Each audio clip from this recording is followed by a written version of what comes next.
Did I read this book because Tom Holland was going to be in the movie? Yes. Did I buy the rest of the trilogy with the mismatched covers because the first book was so good?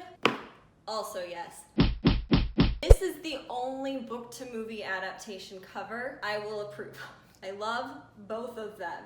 But this on my shelf, absolutely not. So this is not actually called Chaos Walking, it's called The Knife of Never Letting Go, and I remembered this being very popular a while ago, and I wish I had read it a while ago. This is very much dystopian, and like my dystopian era self, when I was like obsessed with the Hunger Games and Divergent and stuff, not that I'm not now. But I was a different breed when I was 15. I was eating that stuff up, and I would have died about this, and I wish I'd read it. If you don't know what it is, we follow our main character, Todd, and Todd is the youngest in his sort of like civilization. There are no women, and he doesn't know why.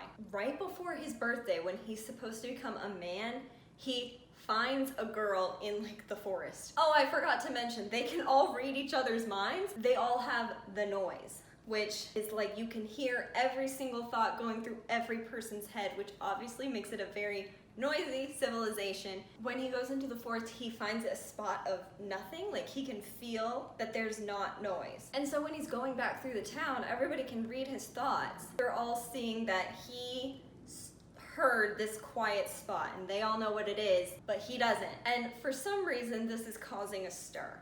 They're basically his uncles. They know that the mayor and everybody is coming for Todd, so they like pack him up, give him this book that his mom wrote forever ago, even though Todd can't read, and send him off back into the forest. They're like, you need to go to this different civilization, which Todd didn't even know existed. He thought the guys he was living with were the only people on the whole planet. By the way, this is not Earth. And they tell him that he needs to just keep going forward, and they send him with his dog, whose thoughts he could read. And that was not included in the movie, and that was very upsetting to me. I loved hearing Manchi's thoughts. He was adorable.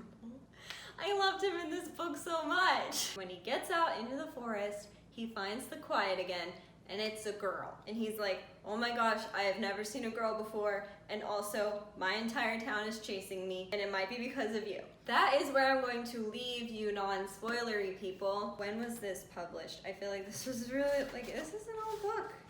2008. It's been like a while, but if you haven't read this book, you should leave. It is worth the read. I also watched the movie, and for me, the book was better, even though I love Tom Holland with all my heart. He is like my favorite Spider-Man ever. But yeah, the book is better just because there's more time to grasp everything, I think. Like, we spend so much time traveling through the woods and really getting to know this like planet. Oh yeah, there's also aliens. There's so much going on in this book. There's like the native species of, well, we were the aliens. There's the native species on this planet called the spackle, and I thought for a long time that they were like cows. They're not cows. There's a part in this book that they're like tilling the land or something, and I thought they were like built like cows, but they're not. They're like, they look like people. Like, I have no idea how I got that. Didn't it say there were horns? I'm never going to find that page.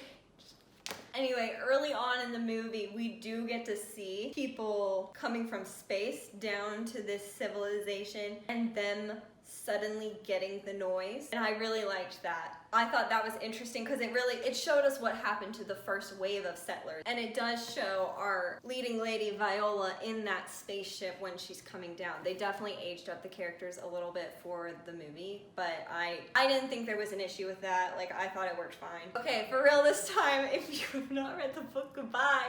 Okay, I really loved the way like this type of stuff was formatted. It really shows you how loud it was in this town, like all these voices overlapping, and some of them are louder than others, and some of them say the same things over and over again. And we get all these different characters, and they're so well done. Like, at first I started reading this on like a download on my phone, and I thought that I maybe gotten like a bad transcript or something, because everything's misspelled, but then it's because Todd can't read, and so he's saying things or like writing them the way he would say them, like with the dialect. Like it's super like southern in my brain, even though they're not from Earth, but like that's the vibe I'm getting. And then we get all these really, really interesting characters. We get Aaron, their like priest minister dude, who all he thinks about is like wrath and like sacrifice and he keeps saying in his brain like, God forgive us, God forgive us, God forgive us. And I was like, forgive you of what exactly? Obviously we find that out later. I also liked seeing Mayor Prentice a lot. He has a very different vibe in the movie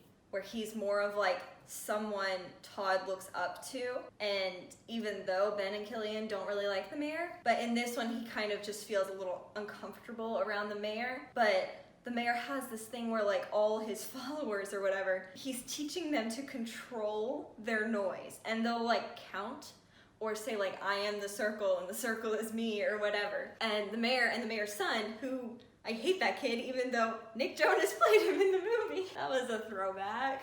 And they're coming to get Todd because like Todd had heard this silence in the forest that everybody heard him talking about, and they want him to lead them to the silence. They might even want him to kill the person who is the silence, because as we find out, you have to kill someone to become a man in this society, and you're supposed to do it on like your 13th birthday. But like years are different, so in reality Todd was older than his actual age in Earth years. That one kind of threw me for a loop. I don't know why we had to do that. But then Ben is like, you have to leave, like the mayor is coming. We hear a gunshot, which was in theory what probably killed Killian, and Ben gets him down to the river and runs back. I was like, Ben, you should just go with him. Well, we know why he can't go, because if he shows up at another settlement, he gets killed automatically, because he's a Prentice Town man, and all the other settlements have decided they're going to kill Prentice Town men. And that's why it's so important that Todd gets out before his birthday, because there's this huge deal about his birthday and like becoming a man, and it's because he's gonna go kill someone. And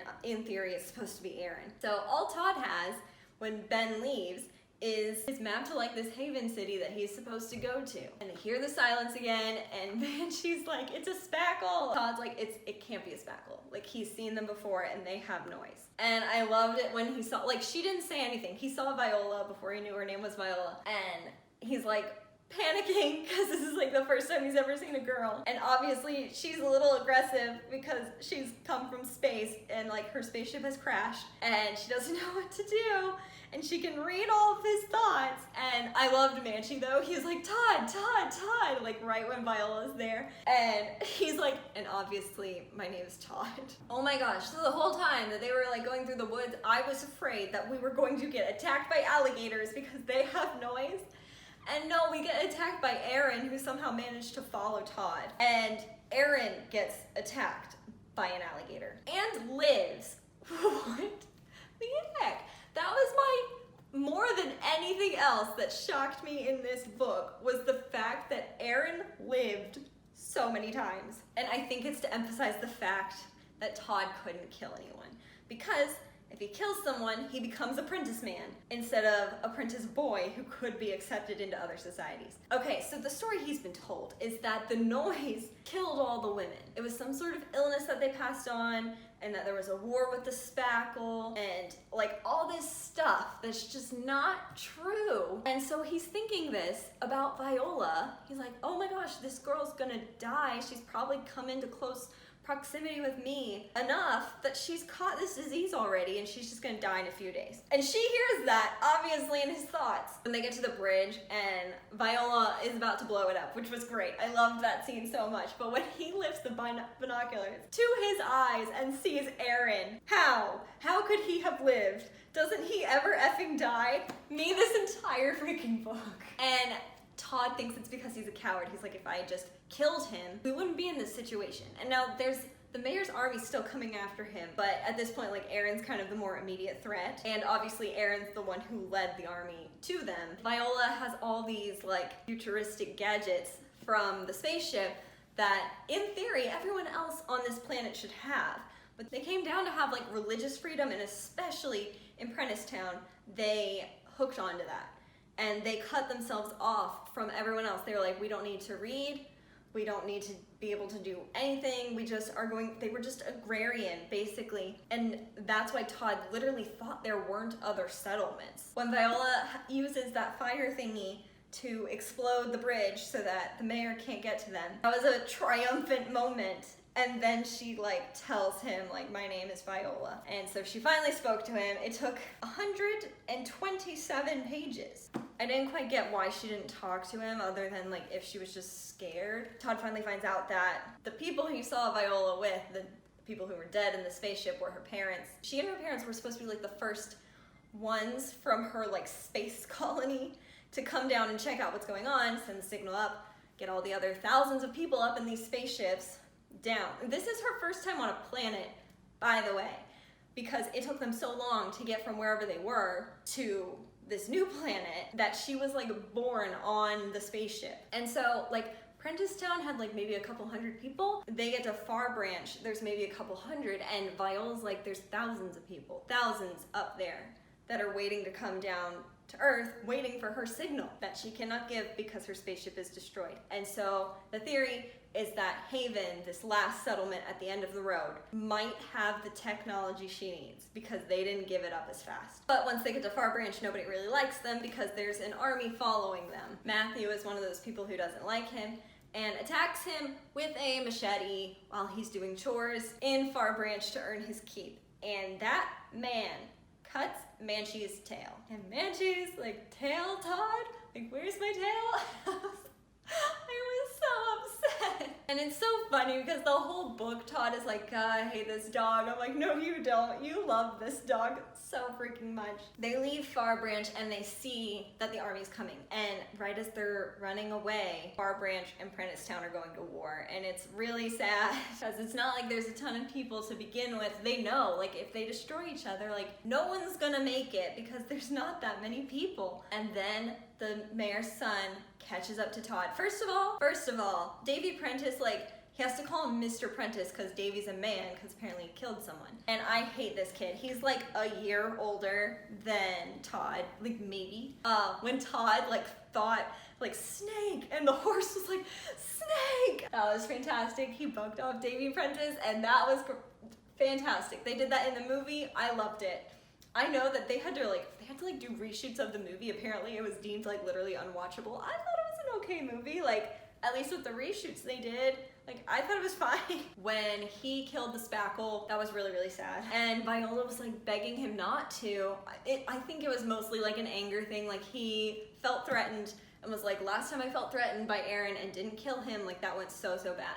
And so he kills this spackle. And Viola is upset because she could see in his noise that like he wasn't violent or aggressive. Like he was scared of Todd and Todd still killed him. And that was also like kind of a really graphic scene. We don't really shy away from like gross stuff or blood in this book at all. I wouldn't say it's like horrifyingly bad. It's just, I guess, been a while, I don't know, since I've read something with like this much fighting, or at least like physical fighting. I've read plenty of like magic stuff recently, maybe that's why. When Aaron again comes back and he takes Viola and captures her, and we think it's because he's gonna kill Viola because he keeps thinking about sacrifice, whatever. I was unwell. We devise a plan, Todd and Manchi, to get her back, and it ends up with Manchi being caught by Aaron and Viola and Todd being in that raft, unable to get back to him. When I tell you I sobbed over that death, I'm not gonna talk about it. I closed my eyes in the movie. Let's move on. We find Ben again, but it's basically for him just to give up his life to the army, for Todd to get away, and for us to kind of learn what actually happened in Prentisstown, which was the men killed the women because they didn't trust that they didn't have the noise. And it freaked him out that the women could read all their thoughts and they couldn't read theirs. And Killian and Ben basically promised Todd's mom that they would take care of him because she was about to be killed. Oh, and also the men of Prentisstown killed all the spackle that were there as well, even though the spackle are peaceful. So all around, horrible decisions. Viola reads like some of his mom's journal to him, which was really, really sweet. And I was sad. And she even said, she's like, I can feel something bad's gonna be happening. I can't handle this right now. Aaron comes back again. right before they get to Haven. I could not believe this guy. First of all, his nose was taken off, right? Our first go around, he got part of his cheek and his nose taken out by the alligator and possibly Manchi biting off the nose. And then he definitely got like majorly hurt during one of their encounters. Like, I just couldn't believe that this guy's still here. And then we find out why he keeps thinking about the sacrifice. He was supposed to be Todd's kill for when Todd becomes a man, and Aaron is trying so hard to get Todd to kill him so that he can, you know, fulfill his destiny or whatever. And it's so important because Todd is the last one. He's the youngest one. He's gonna be the last one to be a man who's supposed to complete the pack because, like, basically, you know, if one of us falls, we all fall. So they needed him to be a killer too so they could all be horrible. I don't know. And Aaron basically like opens up his noise about all the horrible things that they were gonna do to him and to Ben and all that. It makes Todd angry enough that he wants to kill Aaron. Todd almost does it. Like, he's punching him so hard. It's kind of scary. But then Viola comes in and she grabs the knife and like through the neck.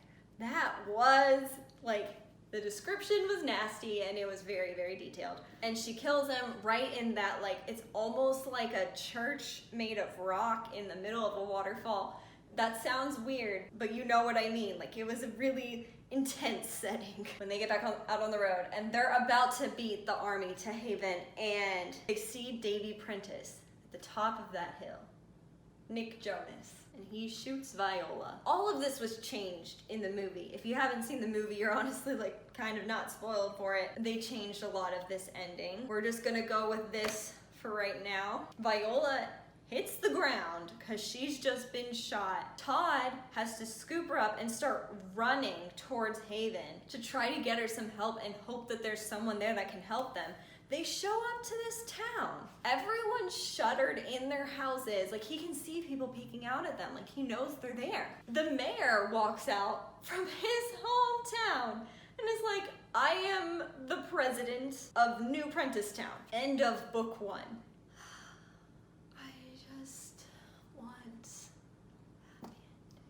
Just one! I could have handled that if we had at least seen that Viola was okay. And that cliffhanger was not okay for me, so I've already started the next book.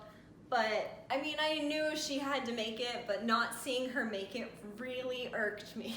Anyways, I really enjoyed this book. I wish I'd read it back in my dystopian phase, because it's very Hunger Games and Maze Runner. To me, it's got all the same vibes, and I love that. So probably like an 8.7 out of 10. It kind of surprised me. I just wanted to read it solely to watch the movie, and now I'm like hooked into the trilogy, so here we are. After seeing the movie, which I enjoyed, I don't think they'll be making any more movies. It sounded like this did, like the movie kind of flopped budget-wise, while I liked it. I think they hit it too late. Had this movie, Chaos Walking, come out right after Hunger Games, like right in the Maze Runner zone, it would have been way better. Also, it was in movie theaters, but it was also, you know, you could buy it to watch, like the rental type of thing. I don't know how that affects them financially. Like, usually when a movie comes out and you know it's only in the box office, like that's how they tell how good it does, but now people have the option to wait and just rent it, and there's not as much hype. And for having Daisy Ridley and Tom Holland, like there was not very much hype about this movie at all. So we'll see if they make the second one, but I sincerely doubt it. If you read the book or watched the movie or did both, let me know what you thought about it. Please like this video if you liked it, click subscribe if you want to talk about more book stuff. My name is Katelyn, thanks for watching, bye!